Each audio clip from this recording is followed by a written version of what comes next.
Marnie, Hi. welcome to City Park Library. Thank you. Thanks for gracing this space. Thank you for having me. It's a pleasure. It's a pleasure. I'm here to welcome you, and we're shooting this for wQr Reading and for Tightrope Books, and we're here to talk mainly about your new novel, Heyday, which, darling, thanks for a wonderful ride. Oh, you're welcome. You're welcome. What's your favorite coaster? Do you have a favorite coaster? The Coney Island Cyclone. The Coney Island Cyclone. When were you first on that? 2001.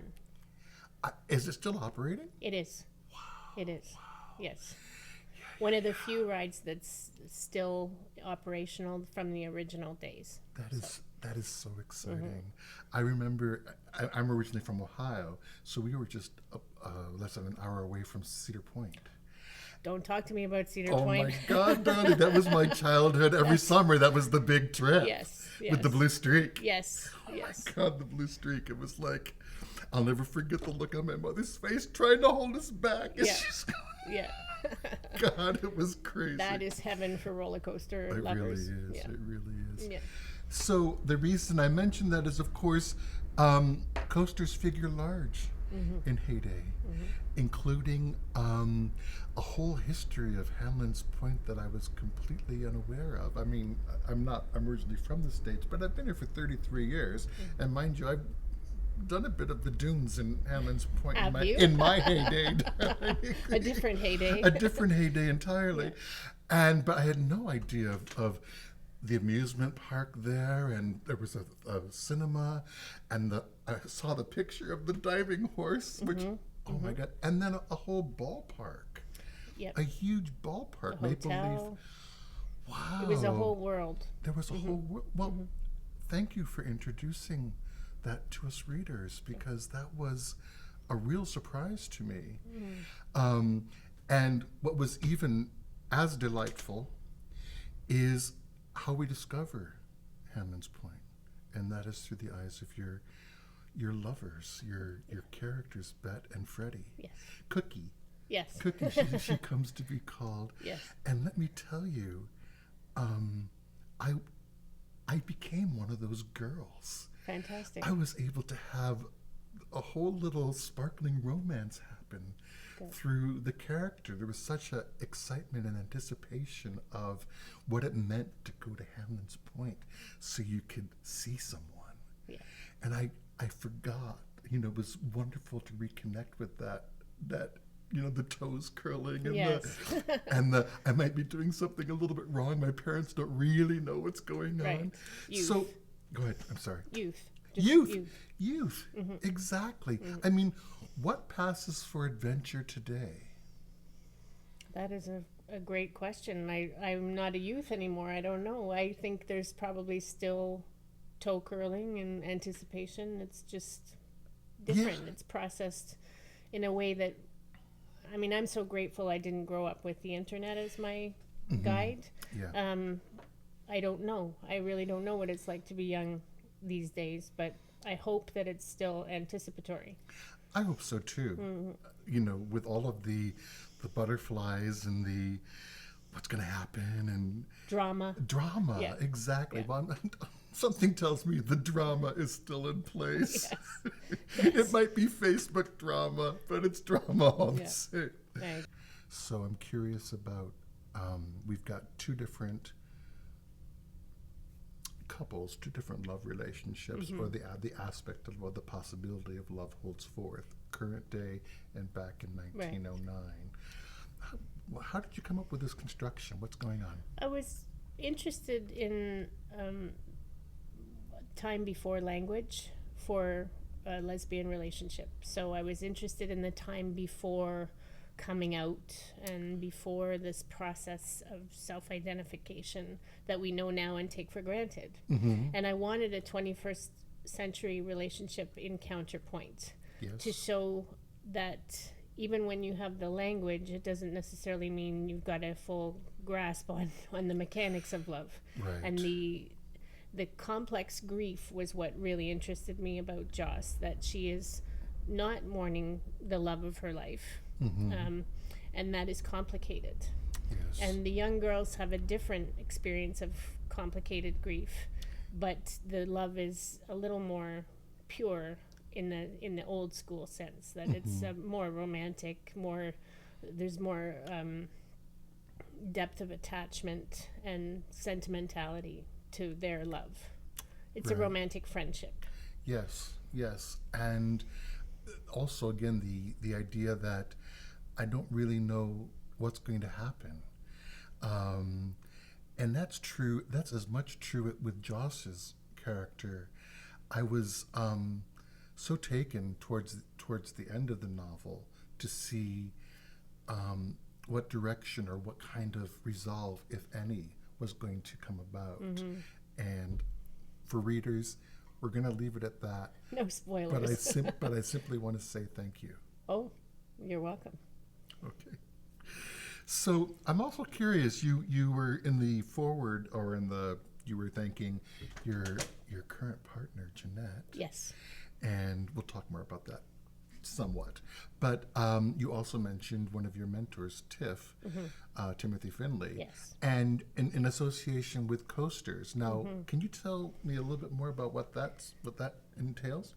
The novel was quite driven by my feelings of loss when Tiff passed away. We were chums in the old-fashioned sense. We had a kismet. Yes. That was mutually felt, and it as kismet would be, I suppose. But when he passed away, it was a very deep grief, and so prior to his passing away, we had this marvelous conversation about his relationship to roller coasters. Okay. Which I have included in the novel in a character who's very minor, who appears quickly, and who is a young man on a roller coaster, and is based completely on what he told me about riding the roller coaster with his father. Oh, okay. Yeah, So I don't often do that with my fiction, pull direct from the source, but it was such a great story.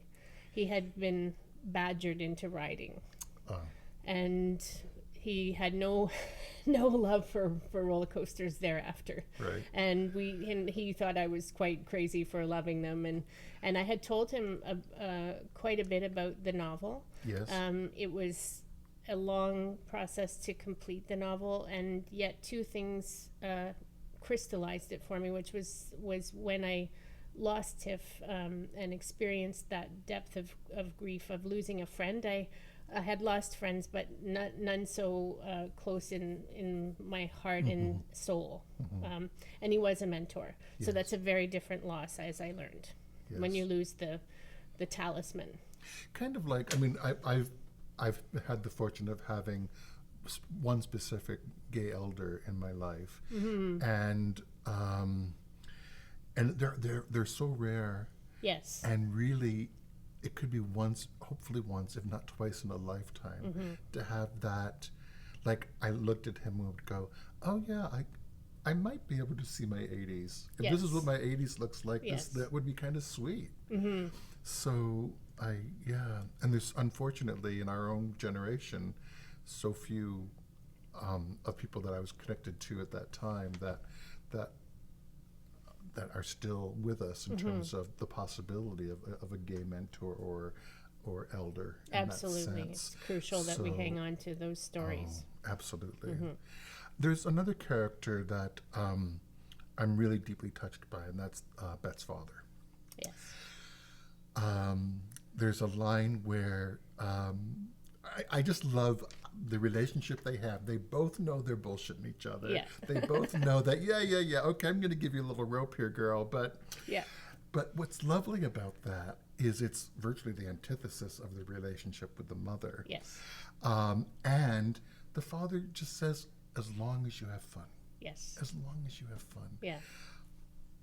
Wow, I mean, now, this is curious, because I'm just curious about how is that in relationship to your own life, your own experience with your parents, that sort of thing. I know you're writing a piece of fiction, but it's not like you're an unknown person. You're a known person with regards to your own story and whatnot. And I'm curious how you manufacture that. Well, it was the opposite of how my upbringing went in a lot of ways. I'm very close to my mother. I was close to my father, but he drank, so he was unavailable, as addicts often are. So, Yes. but he had a tremendous sense of fun, and he got me in a way that is, I think, part of Irving. Yes. And Yeah. there's also my mother's relationship with her father was extraordinarily close, and her mother was a very difficult woman. So I've drawn on family history quite a bit with this novel. Right. Dynamics. Grandy is my mom's granny. Yes. So Okay. yeah. So there's a fair amount of family history, which is more interesting to me as I get older. Yeah. Absolutely. I'm the novel completely comes to life. As I was reading it, I'm thinking, oh my Lord, this is ripe for a TV series. I'm telling all of my producer friends out there, pick this up. I will give you a copy. It's Thank you. Heyday. Thank you. Heyday by Marnie Woodrow.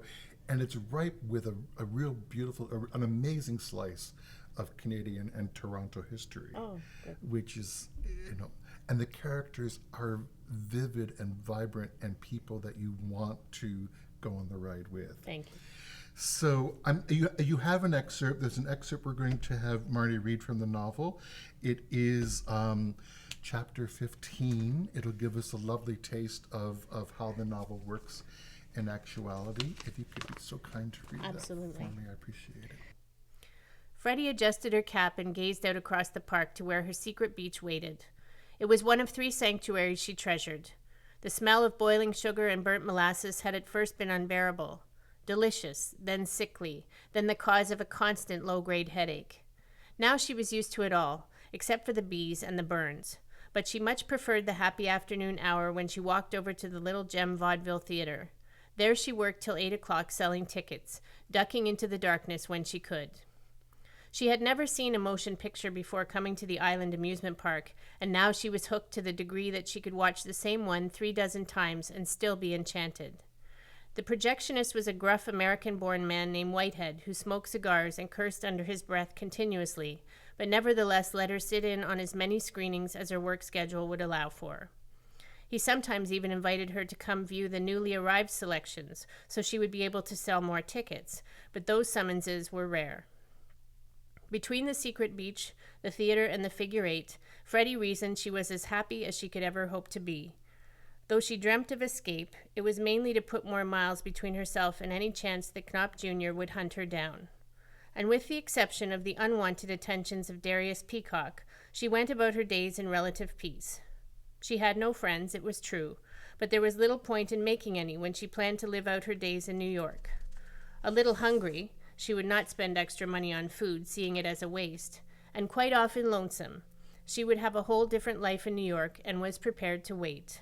Fewer friends meant fewer farewells when the time came to disappear. But the girl from the city. She did so hope she would see her again, and she could not fathom why this girl meant a fig more than any other.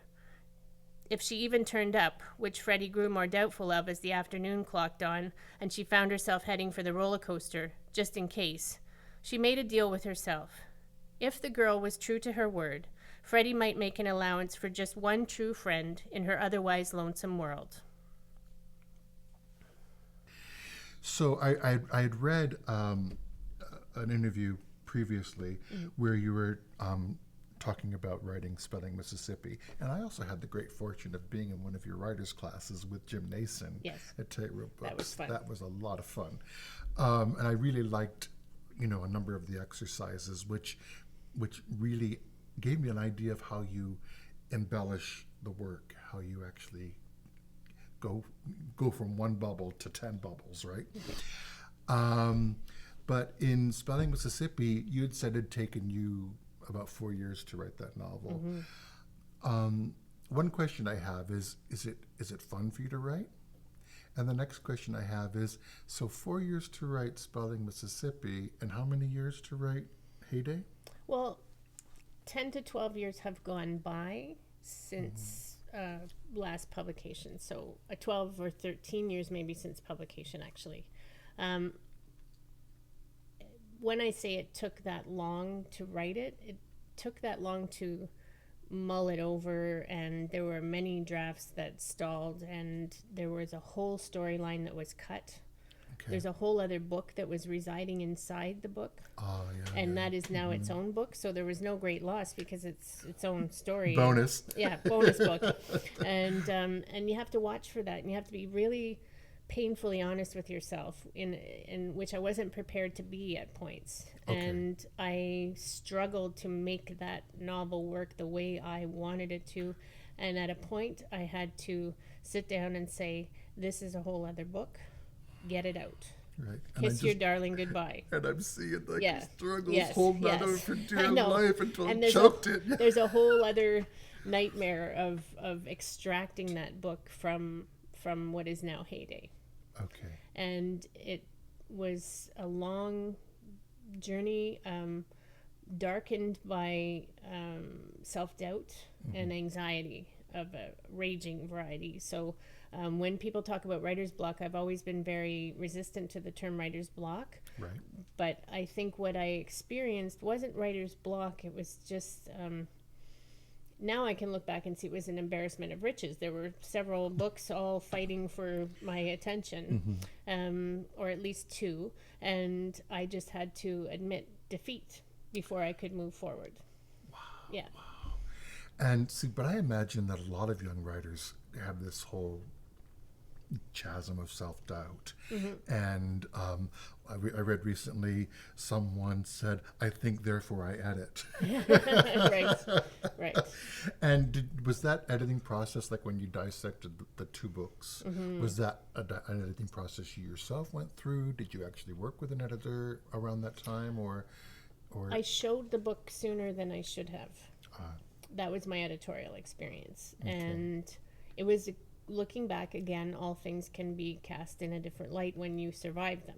Yes. But at the time, I showed it I'm a very private writer, and I showed it far too early, and to a publisher, and so that was a learning curve. Yes. But what it did do was force me into admitting this is not the book that is going to make it. Okay. This is just a hodgepodge of two books, and I have to admit that. So I'm grateful to that editor. Yes. For helping me, as painful as it was to see, this is two books. And I'm grateful. I'm grateful that we have one. That I didn't just give up on the whole shebang. Exactly. That was an option. Absolutely. It was an option. I was very discouraged. So the option of giving up entirely was certainly there. But I'm a stubborn woman, and I believed. Yes. I believed in these girls. I believed in them, and they, first of all, they wouldn't leave me alone. I tried to not write the book. Yeah. And people always talk about the voices, and there's all kinds of corny ways which writers talk about their work, and some of them are heartfelt because you do feel like imaginary friends that won't leave you alone. So that's what happened. They just would not leave me be. I can fully appreciate that, because reading the first time when Bet and Freddie meet each other, and it's on the ride. And when Freddie goes to take off the cap, and all of a sudden all this hair spills out, and we realize Freddie's, a girl. Yeah. And you simply don't forget that. So that's why that for the memorable that you're saying about the characters, I love knowing that was also true for you as a writer. Wow, that's really sweet. I was infatuated with them on a level that needed to transform so that they became deeper story creators for me, that they weren't just a vivid cinematic moment, Right. that they were a story. Yes. Yeah, I get what you're saying. Yeah. Okay. And with regards to young writers who want to toss things out, don't give themselves that chance, the obstacles, what advice would you have to find that courage to continue? Because, it's a courageous act to continue. Thank you. I believe it is. I believe it is. absolutely. I believe it is. If I don't cry at the launch, it'll be a miracle. But I always want to say new writers too, and as opposed to young writers, because I've met some incredible midlife artists who are just getting started. So I do want to pause and make that point, Thank that you. new writers, how do we keep going? I stopped reading industry publications a long time ago. I stopped reading the book reviews, the bestseller lists, and so on, because between creative writing programs and those industry voices, Yes. you can get very far removed from the joy and the childish pleasure of writing, which it is. It's making stuff up. It's great. What could be better? Yes. It's transporting. That's what I took away from your workshop, actually. Yeah, good, good. How Because playful. it is. Yeah. It should be play first. It is too much work to not have it be a pleasure at some point. And I've worked with, in 15 years of working with writers, I've had tremendous experiences watching people's creative process. And what is the thing that keeps them going is just that belief in the story. And you do have to listen to good advice, professional advice from time to time. And sometimes you just need to hunker down and don't be a baby ass. Do the work. Do the typing. It's a lot of what people don't really acknowledge about novels, I think sometimes, is that there's a point of writing novels that is not tedious, but it's hard going because you get a little bit fed up.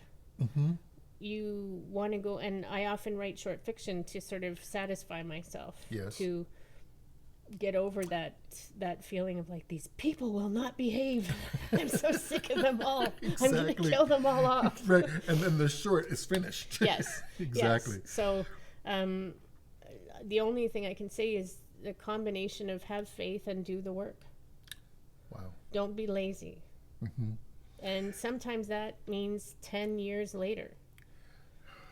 And that's scary. I know I was speaking with a novelist who's now in a 5th or 6th draft of the novel, and just the work is so hard at that point because it becomes work. That's where the tedium comes in. How do I actually finish this? Yes. So finishing the work is what you call, don't be a baby ass. Yeah. Finish the work. Yeah. Awesome. And don't be afraid to walk away from it and say, I need a break.